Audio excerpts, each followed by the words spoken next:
unity. And so the boycott continued until it was in fact effective. Now, when I became chairman, Lonnie and others of us had started protests of the theaters. We were picketing and having friendly folk buy tickets, giving the black folk try to go in, and had rotating ticket lines and all that. And Lonnie had sent an ultimatum letter before he left as chairman to the owners that we were going to close them down, at some point certain, if they didn't desegregate and all that. So I pick up the mantle and I contact all these folk, and all of them said they didn't get the letter, okay? And our filing system was a little sloppy, and we didn't have computers and stuff like that, so I couldn't find the letter either. But anyhow, the mayor, Hartsfield, at the time, through his executive secretary, Helen Bullock, fine woman who became executive secretary for the next two mayors as well, convinced him that he should bring these guys into a meeting. So he did convince the theater owners to come to a meeting with me and my crew. We met at the boardroom of the library. Well, the mayor brought with him Richard Rich. Richard Rich, Rich's department store, man who lost $10 million, and also the chief of police. So they're flanking him at the head of the table, and I got my folk on this side and all the theater owners on the other side. And they indicated, first place, they were mad about this ultimatum. They were in a hurry, they only got 15 minutes, they got other things to do. So my strategy was to tell them, well, forget about the ultimatum. You guys don't ever want to desegregate your theaters, right? Right. And we think they should have been desegregated all along. So we got a lot of room to negotiate. So that kind of disarmed them. And we kept them there for 4 hours until, in fact, they agreed in the end to desegregate their theaters. But what we had going for us was the success of the lunch counter demonstration.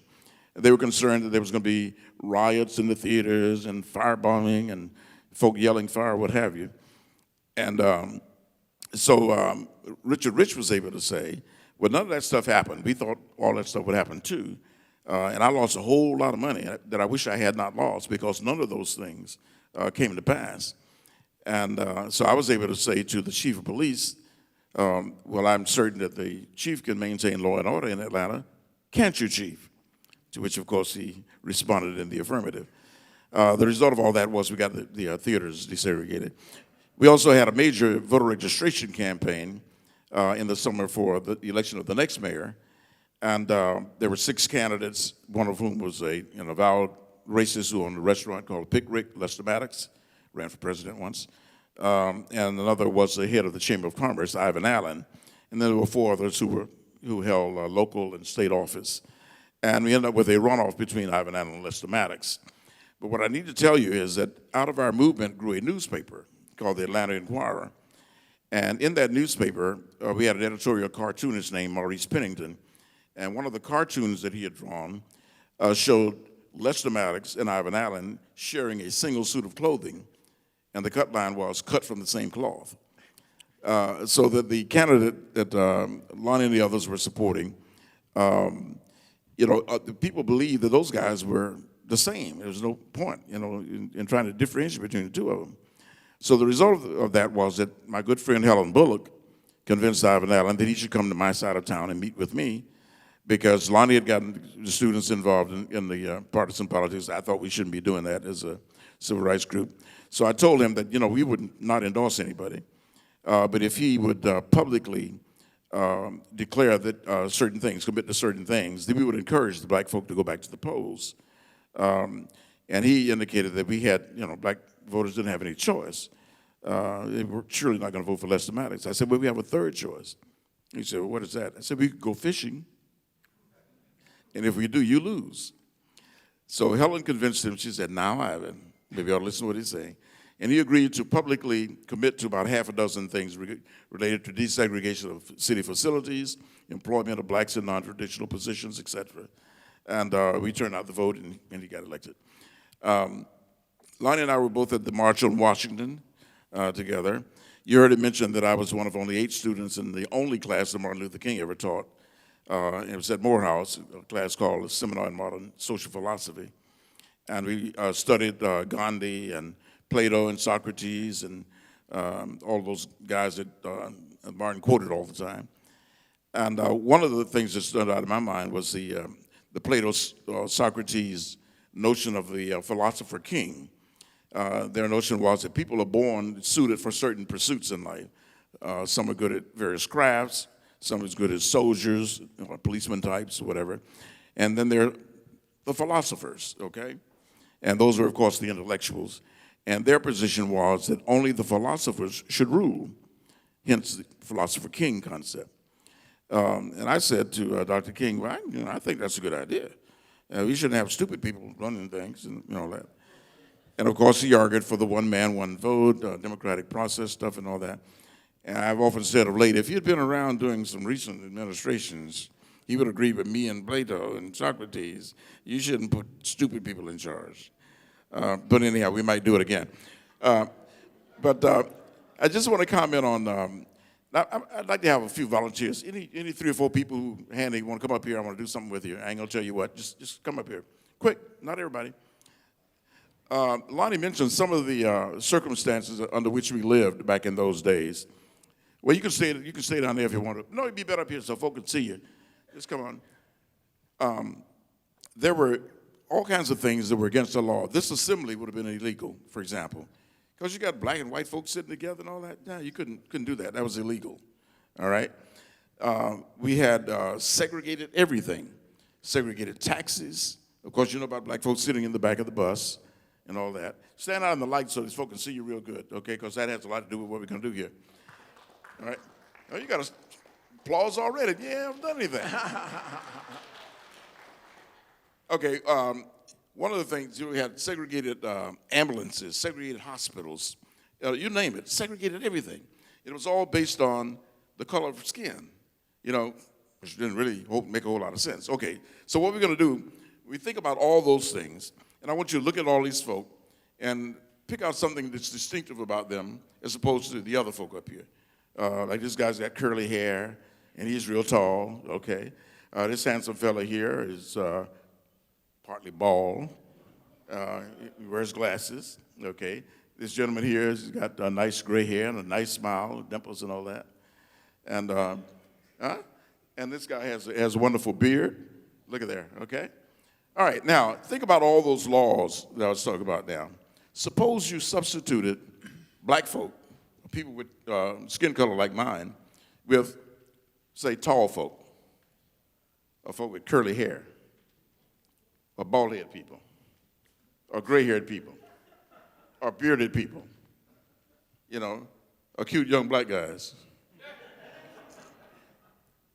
green-eyed folk, Jews. Well, we did that one time, I suppose, right?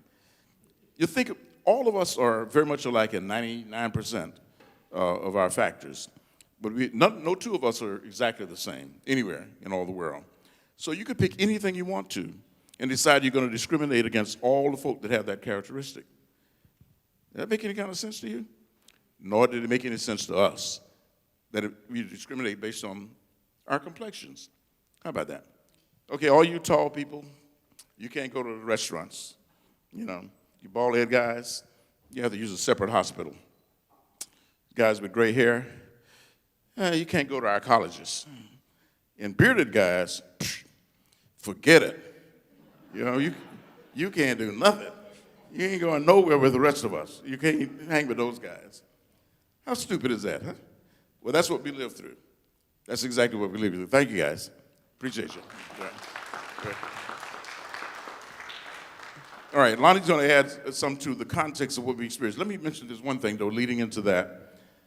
One of the things that made our movement possible was there are folk like most of you in this room who fought in wars. They went all the way overseas somewhere and fought to make democracy safe for America. But if they came back and looked like me, they were still called niggers. Some were slain, lynched in their uniforms. They still could not go to any of the places that the other soldiers could go. So, we were the generation that followed them. So we were already mad, We were the angry generation following the greatest generation. So we were ripe for revolutionary change. Lonnie? Yes. We changed America during the 1960s. Oh, you might go closer. We changed America during the 1960s. And immodestly, a lot of the changes in America came through Atlanta, Georgia, through our committee, through Martin King and many others who, there's a reason why all those folks moved to Atlanta, Georgia, was because that was the hub of the civil rights movement at that time. The sad part about what happened is that we have people that we were battling then, beginning in 1948 at the Democratic Convention when Hubert Humphrey put in a civil rights plank, and the gentleman from South Carolina, Strom Thurmond, objected very strongly and ran as a Dixiecrat for president, and was basically the linchpin for the creation of what you have now, the conservative movement. But what I want to tell you is this. Once we won all those rights, and there were a lot of them that we won, in about 48 months, we overturned stuff that had been going on since the 1600s. We as a people, African Americans, are very religious kind of people, and we really felt that if we could just change the law, in the long run we could change people's overt behavior about the way they treated people of color. So our salvation is not only in having people of goodwill to work hard to try to bring about the reality of we hold these truths, but we also, as African Americans, have to get off our butt, get our cousins, get our friends to go out and participate, because a democracy only responds to those people who participate to make it work. And if you don't participate, whether you're in California or whether you're in Philadelphia, Mississippi, if you're not participating in the government that's running you or ruling you, then you are not doing a good job while you're here on this earth.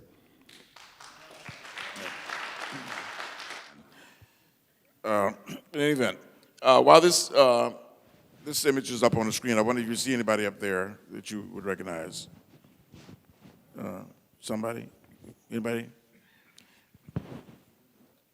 The cute guy in the picture on the left in the middle, that's what I used to look like back in the day. And that's a state trooper standing next to me there. I'm about to go to sleep, though. But let me tell you this. All of this stuff boils down to economics. And I don't know where that slide goes. You got some other slides up here? I'm not sure. Well, let me... Let's go to the next one. So our boycott back in the 60s didn't make any difference until the folk lost a lot of money. Now, we were out there walking back and forth every day, and the Klan was picketing us. They didn't realize until somebody told them that they were helping our cause, because folk who didn't stay away because of us stayed away because of them. But they lost money, and when it came to the theaters, it was the same thing again. Now, what I didn't tell you, and you should know this, that the whole concept of the Freedom Rides came from this guy. We did it in Atlanta first. We had folk go to all the connecting states to challenge the Supreme Court ruling on what's. Tell them on your microphone. He's gonna Boynton versus Virginia. Okay, and so we were challenging that decision. So we put people on buses, and I went to Aiken, South Carolina, with another guy, and some folk got arrested. We almost got killed if we hadn't gotten on the bus quick enough, and whatever. And the guy who was head of CORE at the time read about it in the New York Times, called Lonnie and asked him, how'd y'all do all that? And what was, so that's where the Freedom Rides came from. We also did a broadcast coalition. Again, this guy, think of trouble all the time. And the notion there was to challenge the licenses of the TV stations and the broadcast media in general, because they were supposed to have community involvement, or what it was called, community something. Ascertainment of need, and they weren't doing that. So they didn't have any black folk on the air, no black folk in responsible positions off camera and all that. So they weren't going to change anything until the licenses were challenged at the FCC, where they all ended up having to meet with us. And I had one of the stations there. They brought in all the lawyers from Miami and kept us there for 5 hours trying to stall us out. But they had to end up putting some folk on the air. This was adopted by several other states like Arkansas and some other folk who read about it. So a lot of things happen in the country that originated in Atlanta. And the election of Kennedy was a direct result of that arrest of Martin King. Now, let me tell you that story a little more.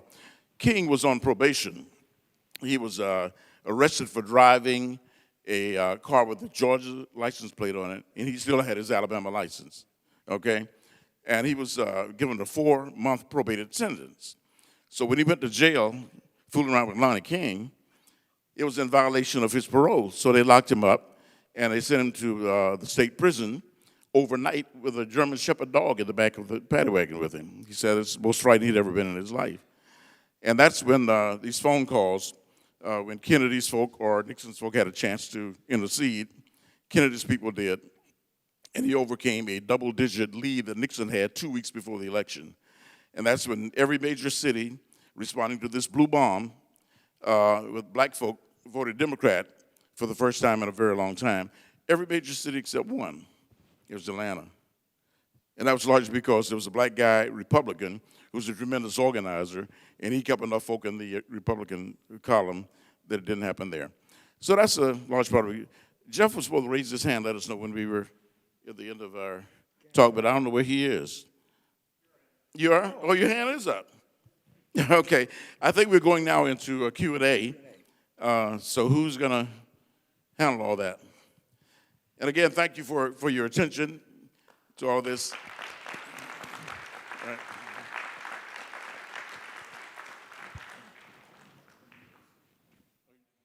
What does the rebirth of anti-intellectualism have to do with your plans for the future and how you present those plans to the populace, to our population? That's a heavy question, so let me take it. Well, let me hear your definition of anti-intellectualism. I mean, I got to understand your term before I can examine it. Well, it's the dumbing down of America. Okay. And where that is Where that's taken us? where that is almost looked at in a positive way by some elements of society, and that's as close as I could get to. That's an excellent question now that I understand what you're saying. I think the dumbing down of America is going to continue as long as people of goodwill continue to say that's somebody else's business.